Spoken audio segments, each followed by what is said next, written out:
પ્રધાનમંત્રી નરેન્દ્ર મોદીએ ગ્રામીણ ભારત મહોત્સવ 2025 દરમિયાન ભારત મંડપમ ખાતે મોટી સંખ્યામાં હાજર જનસમૂહને સંબોધન કર્યું. પીએમ મોદીએ છેલ્લા દાયકામાં ભારતની ગ્રામ્ય ગરીબીમાં નોંધપાત્ર ઘટાડો હાઇલાઇટ કર્યો.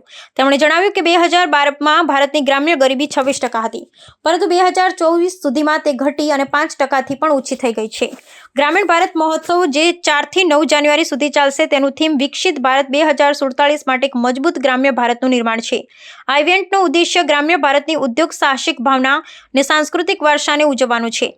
તેમાં ગ્રામ્ય ઇન્ફ્રાસ્ટ્રક્ચર વધારવા, સ્વાવલંબન અર્થતંત્રો બનાવવા અને ગ્રામ્ય સમુદાયમાં નવીનતા પ્રોત્સાહિત કરવા માટે વિવિધ વર્કશોપ, ચર્ચાઓ અને માસ્ટર ક્લાસનો સમાવેશ થાય છે. પીએમ મોદીએ ગ્રામ્ય વિકાસ અને ગરીબી નિવારણ માટે સરકારની પ્રતિબદ્ધતાને ભારપૂર્વક જણાવ્યું. તેમણે પ્રધાનમંત્રી આવાસ યોજના, સ્વચ્છ ભારત અભિયાન અને ડિજિટલ ઇન્ડિયા અભિયાન જેવી વિવિધ પહેલોને ગ્રામ્ય ગરીબીમાં નોંધપાત્ર ઘટાડો લાવવા માટે શ્રેય આપ્યો. તેમણે ગ્રામ્ય જીવનમાં સુધારા માટે ટેકનોલોજીના ઉપયોગની પણ હાઇલાઇટ કરી, જેમાં ટેલિમેડિસિન અને ડિજિટલ પ્લેટફોર્મનો વ્યાપક ઉપયોગનો ઉલ્લેખ કર્યો. પ્રધાનમંત્રીએ પોતાના સંબોધનમાં ગ્રામ્ય મહિલાઓને ઉદ્યોગ સાહસિકતા દ્વારા સશક્ત બનવાનો અને ટકાઉ કૃષિ પ્રથાઓને પ્રોત્સાહિત કરવાની વાત પણ કરી. તેમણે 2047 સુધીમાં વિકસિત ભારતના વ્યાપક લક્ષ્ય સાથે ગામોને વૃદ્ધિ અને તકોના જીવંત કેન્દ્રોમાં પરિવર્તિત કરવાની સરકારની દ્રષ્ટિ પુનરાવર્તિત કરી.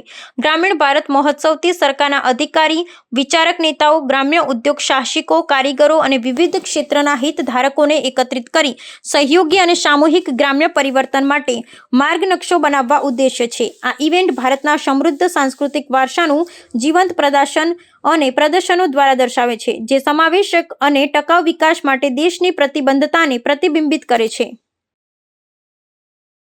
ग्रामीण अर्थव्यवस्था की मजबूती के लिए बहुत आवश्यक है कि गांव में हर वर्ग को ध्यान में रखते हुए आर्थिक नीतियां बने. मुझे खुशी है कि पिछले 10 साल में हमारी सरकार ने गांव के हर वर्ग के लिए विशेष नीतियां बनाई हैं, निर्णय लिए हैं. 2-3 दिन पहले ही कैबिनेट ने पीएम फसल बीमा योजना को 1 वर्ष अधिक तक जारी रखने की मंजूरी दे दी.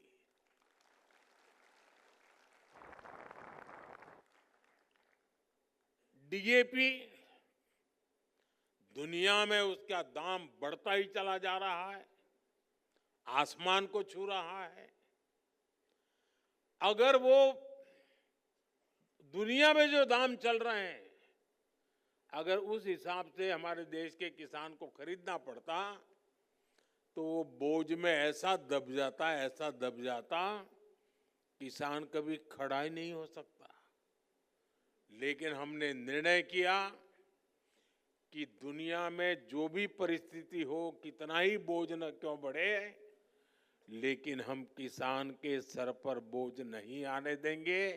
और डीएपी में अगर सब्सिडी बढ़ानी पड़ी तो बढ़ा करके भी उसके दाम को स्थिर रखा है.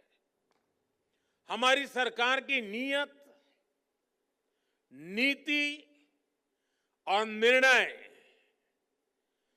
ग्रामीण भारत को नई ऊर्जा से भर रहे हैं.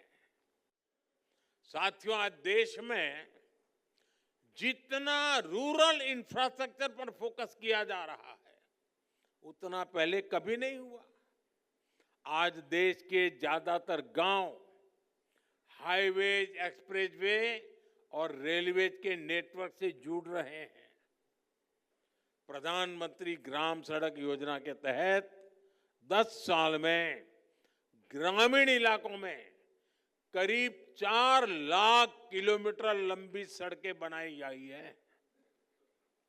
डिजिटल इंफ्रास्ट्रक्चर के मामले में भी हमारे गांव 21वीं सदी के आधुनिक गांव बन रहे हैं.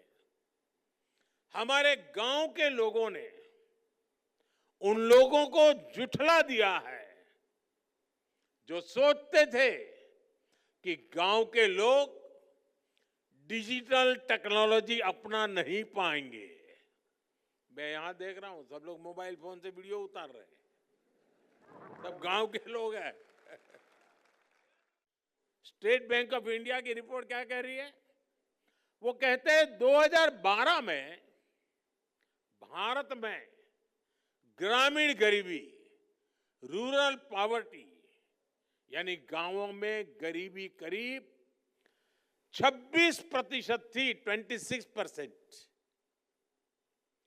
2024 में 2024 में भारत में रूरल पॉवर्टी यानी गांवों में गरीबी घट कर के पहले जो 26% गरीबी थी वो गरीबी घट करके 5% से भी कम हो गई है।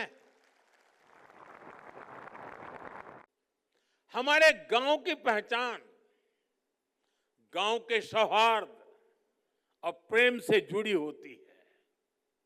इन दिनों कई लोग जाति के नाम पर समाज में जहर घोलना चाहते हैं, हमारे सामाजिक ताने बाने को कमजोर बनाना चाहते हैं।